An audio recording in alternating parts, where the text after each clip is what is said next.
What's up everybody and welcome to the Fight franchise and our preview and prediction for the main event of UFC 309 where Jon Jones defends his undisputed heavyweight title against former champ and the arguable heavyweight GOAT in the UFC and the heavyweight GOAT in MMA, Stipe Miocic. This was a bout that was supposed to take place last year at UFC 295, the headliner of MSG. Jon Jones pulled out due to a shoulder injury. I believe he tore his rotator cuff.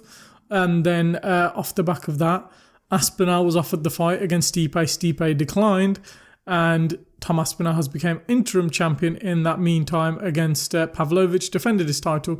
But the undisputed heavyweight champion, Jon Jones, returns, and he returns to defend against Stipe Miocic 1 year later. Very interesting matchup in the sense of we get light heavyweight GOAT versus heavyweight GOAT. It just feels like we're getting this fight with the guys coming out of their primes, especially Stipe Miocic, who we haven't seen compete in years. And it just feels like this fight is a foregone conclusion to many MMA fans, including myself. I think there are a few fans who are saying, you never know what Stipe Miocic could do. I think Ariel Helwani's been saying, I've had an interview with Stipe.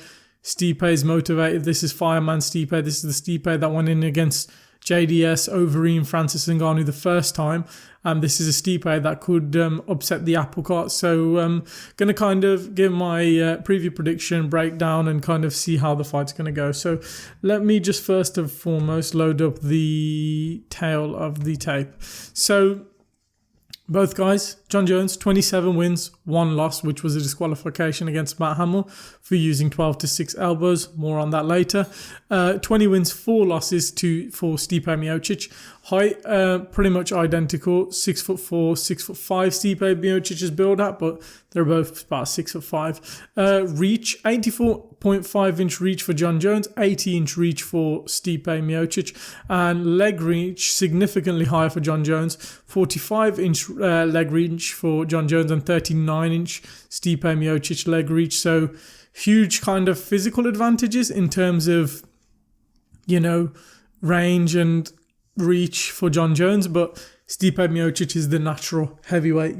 Jones has bulked up to heavyweight. He's got the natural frame of a heavyweight, but he doesn't have the physique of a heavyweight. But he's slowly building to that. And so what do we think of this fight and how do I think it's going to go? So Jon Jones, undeniable light heavyweight GOAT, cleans through the division, takes a few years out, and then while he's out, Stipe Miocic loses his title, gains it back against DC in a trilogy. Brilliant trilogy and brilliant wins by Stipe Miocic, but I feel like Stipe didn't win the second fight. DC more so lost the title with his game plan in the 4th round, where he was just standing with him, getting left hook to the body where he should have just wrestled. Off the back of that, Stipe fights Francis Ngannou, gets nuked by Francis Ngannou, and then Francis faced Cyril Gane. Cyril Gane and Francis have a back and forth bout where Cyril Gane wins the first 2 rounds on the feet, and then Francis goes, oh, you know what, let me grapple and let me win a decision, and the belt is kind of in Francis's hand. Francis does a runner, he's gone to PFL and boxing. Jon Jones naturally goes, okay, time to make my heavyweight debut against Cyril Gane, and he puts on arguably his best ever performance where he takes down Gane, submits him in 1 round in 2 minutes 50, and then the fight's all done. So both guys were scheduled to fight each other, and then Jon Jones gets injured, and now we're kind of at this same position that we was last year, this year. So how do we think this fight is going to go? For Stipe Miocic, there are very, very few avenues I see him winning. He can't out-wrestle Jon Jones. Jon Jones is a better wrestler, and he's got better Greco-Roman wrestling, and he's got better jiu-jitsu, I would say. I don't even think Stipe Miocic in his career has been a submission threat. I think he can grapple and smother you, but I don't think he can be a submission threat. He can use his grappling against Jon Jones, but I feel like Jon Jones has been training with Gordon Ryan, so off his back, he'll be good, and he'll be wary of the scrambles, and he can find submission avenues to win. So I don't think that will be an avenue to win for Stipe Miocic. I think the only way he wins is if he clips Jon Jones, and Jon Jones is arguably the best chin in MMA. Jon Jones has taken some hits throughout his career and kept on going forward, but the only thing you'd argue is he was taking hits off light heavyweight. These are heavyweights, this is different punching power. which is an advantage for Stipe Miocic. But the one thing I would say about Stipe is Stipe, as fast as he once was, is his boxing as crisp as it once was. You know, Stipe Miocic is 42 years old. Jon Jones is 37 years old. Both are very old, but Stipe is 5 years older. Does he still have that same pop he had in the second DC fight and the third DC fight where he was stinging DC with the jab, landing the left hook to the body? Does he still have that same speed? I don't think so. I think it's very rare in MMA for fighters to be great in their 40s. DC, Glover Teixeira, Randy Couture, there's very few in their 40s who find another peak, and I don't think Stipe is going to do it, especially at the fact Stipe is saying, look, I'm looking to retire. And then another thing to consider, does Stipe, over these last four years he's been out since 2021, what's he been doing? Has he been training or has he been a fireman? I think he's just been a family man and a fireman, where at the same time Jon Jones has been training, and Jon Jones has even fought against Cyril Gane, who I believe would piece up Stipe on the feet. The only way Stipe would beat Cyril Gane is on the ground. So Jon Jones and Stipe Miocic on the feet, I believe, is quite even in the stand-up when it comes to the fists.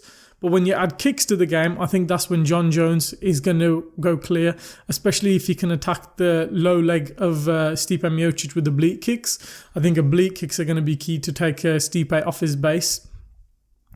As for Jones, Jon Jones is reportedly going to weigh in 10 pounds lighter than he did against Gane. I think Gane weighs in at around 250, 260. Whereas Stipe, he normally weighs in at 240. So Jon Jones, I think he knew in that fight, I want to be more physical. So he came in heavier. It's why he kind of looked quite lethargic and slow in the Cyril Gane fight. There's a moment where he does a spinning, I think it's a spinning back fist or a spinning kick he goes for. And it's the most laboured I've ever seen Jon Jones. But it makes sense. He's packed on all the weight, but he's coming in on 10 pounds lighter. That'll be a huge advantage in the speed department for Jones when it comes to this fight. So how do I think this fight is going to play out? I think Jon Jones has all the tools to win. He's got the physique, he's got the skill, he's got the attributes, he's got the undefeated record, only lost being a disqualification against Matt Hamill. I think it wouldn't surprise me if this fight plays out like the Gustafsson 2 fight, where he pieces him up on the feet, gets him to the ground, and then just smashes him in with 12-6 elbows. Because I think that's what Jon Jones is going to try and do, and say, look, the one loss you've given me, 12-6 elbows, I'm going to batter this guy with 12-6 elbows just to show you what I would have done to Matt Hamill in that octagon, and to show my record will be clean. Once he wins with those 12-6 elbows, it will either be Dana White in the post-fight press conference will say, oh, I spoke with the commission, I spoke with all the commissions, they have exonerated all the 12-6 elbow losses into no contest, so Jones will have an undefeated record. He won't have that blemish on his record, that Matt Hamill blemish. And then second, or they'll, because they normally do this thing where Joe Rogan has an earpiece, and if they tell him some news, there's been famous moments where like Brock Lesnar's come into the octagon, they tell him beforehand, oh, Brock Lesnar's going to come into the octagon, or when he told Jones, you're going to fight Shogun on short notice, they might say to him on the, earpiece, and say, oh, and just to let you know, Jon Jones, your loss versus Matt Hamill has been overturned. You are an undefeated fighter. And Jones will go, bow out, I'm undefeated. I think Dana White behind the scenes is on a mission to get Jones's loss overturned into a no contest, to say, look, I have the best fighter ever, no matter what.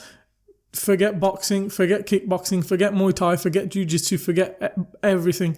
I had the best fighter ever. I managed the greatest fighter ever. The man who would beat any man alive. I had Jon Jones. And I think that's what he's trying to market. And with that loss, it's hard to... It just doesn't look as nice.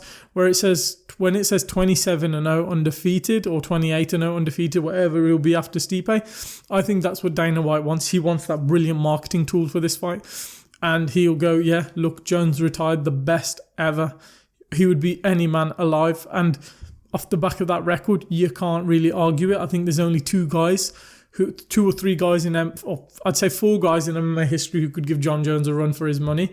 You'd go Cain Velasquez, Fedor Emelianenko, Francis Ngannou, Tom Aspinall. I think are the the 4 guys with the attributes, the mentality, and the skill set that could have given John Jones a run for his money, but we'll never see him tested at that level with one of those guys, just because I think that light heavyweight era, there was good fighters, but never anyone on his level. He had physical attributes better than all of them, and then now he's gone up to heavyweight.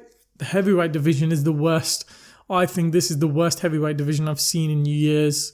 This is awful. When you look at when Stipe became champ, I think, so he beat Verdum, who beat Velasquez, then he beat Overeem, then he beat JDS, and then he beat Francis. That was a killer's run. And then DC came up. Look at that lineage of heavyweights at that time.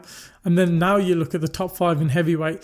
Some of them are doing good, but then the rest of them are quite poor. They're all coming off losses. There's no real heavyweight pedigree these days. I feel like a lot of the big dudes in the world are going to different sports, whether it be basketball, NFL, rugby.